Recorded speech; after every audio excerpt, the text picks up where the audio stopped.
I told our friends, these powerful friends of ours, I've even said it publicly, when it comes to defending this country that has suffered for so long and nobody came to the help, I don't need permission from anybody to do what we have to do to protect ourselves. You have seen I have not answered these insults that are coming from the south, from the west. Those ones don't kill. So I cannot go, that's not us.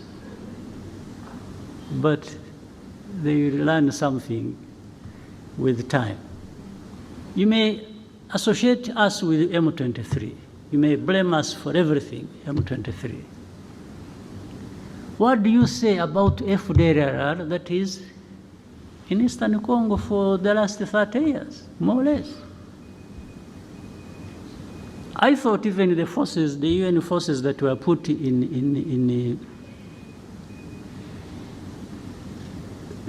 Eastern Congo or in Congo were put there to actually address this problem and maybe other problems, but this one was the main one.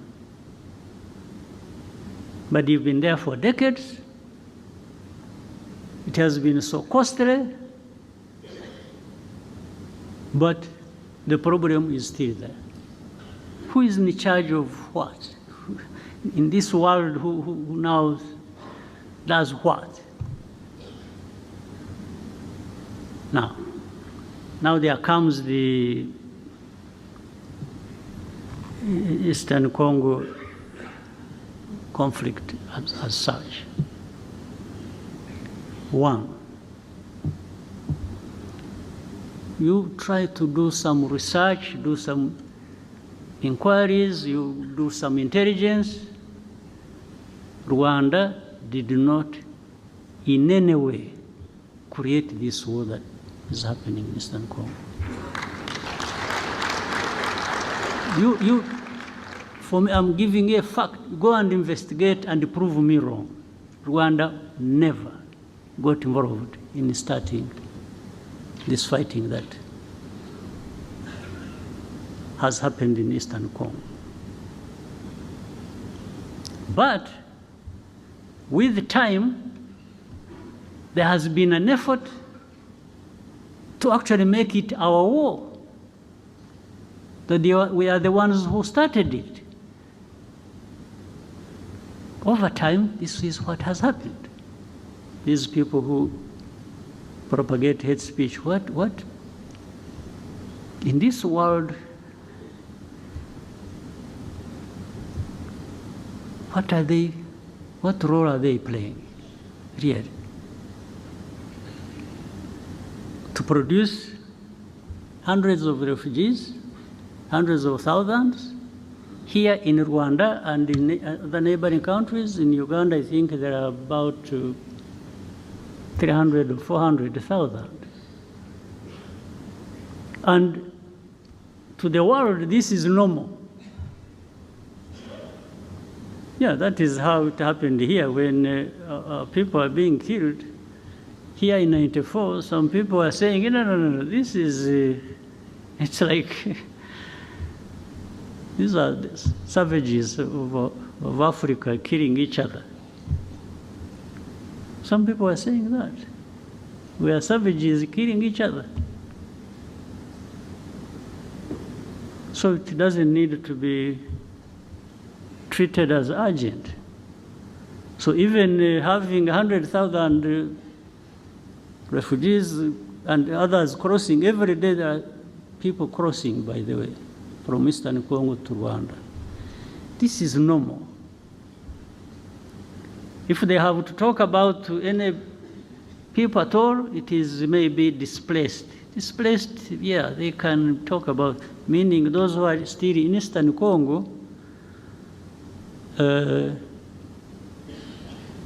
but displaced, maybe there is sympathy for those, a little bit. Those who are being forced, by the way, forced to cross the border and come here as refugees, to create a situation that in the end will find justification and may be accepted that actually those people should live there. It's like these are Rwandans who have returned home. So let them stay there. So in the end, they create some fact that we should contend with and accept. Really? Well, if it wasn't for that we act reasonably, that we respect norms, international norms and laws and everything, and painfully accept this mess that is being created and hopefully waiting for some of those powerful people to address this matter. Maybe it would be right to actually create a situation where we push them back and those responsible should protect them. If you see the combination of hate speech and the displacement of these people, you come to understand what actually was behind it. Maybe somebody thought they were being smart, and they thought that was the way to end the M23 problem, which was there in 2012, because there is ethnic cleansing, pushing these Tutsis to Rwanda, to belong there because that's where they belong. And Kagame is a Tutsi, he's the president of Rwanda. Let them go and join their president. This is what is behind it. I asked specifically, I said, and that's that one responsible for Congo. I said, we are not going to address anything unless you come out clearly to tell us facts about the situation. I asked him, I said, are these people in M23 Congolese or not? And he said to me, and there were other leaders in the meeting, that absolutely, these are Congolese. Then he came out to say that he has in fact even openly talked about it, that he came out and said it. So he was confirming that these are Congolese. I said, fine. So how do they become our problem? How do they become Rwanda's problem? I also asked him, I said, do you know when these people, the group that started this fighting, do you know where they came from?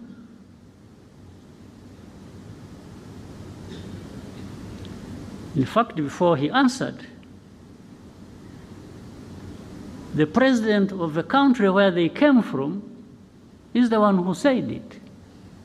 He said, yeah, no, actually they came from, this man refused to solve their problems, and they decided to cross the border and go back where they belong. So then I asked him again, I said, so how do you keep associating Rwanda with this problem? I even asked him, I said, why did you the other day bombed our territory because they had been sharing with artillery, heavy artillery across the border onto our territory in Kinigi. There are people here who know it. I said, why? What are you doing? What do you want? And he just said, no, but this, they should go back. I said, go back where? But when you see, then you would see you saw in the statements of different organizations and so, blaming Rwanda for M23 conflict in Eastern Congo. I cannot tell you the reasons exactly why that would be happening. When all this came to some point, and this war was raging, and this time it turned into where the government in Kinshasa wanted to, they mobilized the people, they thought they would now throw M23, push them into Rwanda. And this still remains, by the way, the aim. This is the goal.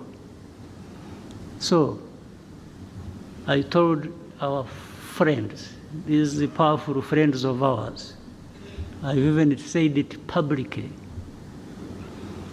when it comes to defending this country that has suffered for so long and nobody came to the help, I don't need permission from anybody.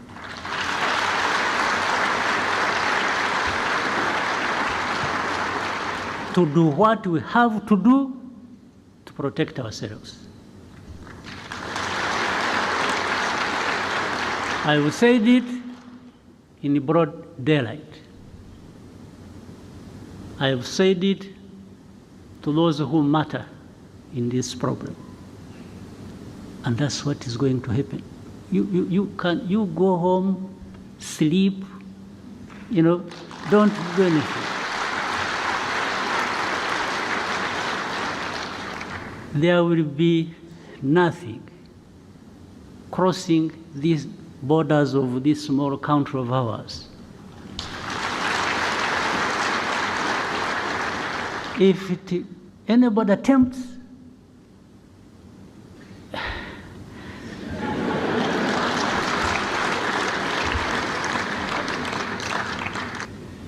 and I'm saying this, not only that, ikindi nuko, where we have been, 30 years ago, there is nothing worse that can happen to us.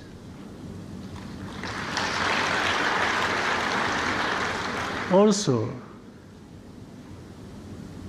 that means if you ever put us in a situation where we have to think like it's going back to that time,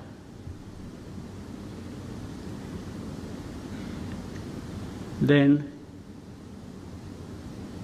we have nothing to lose. We will fight like people have nothing to lose.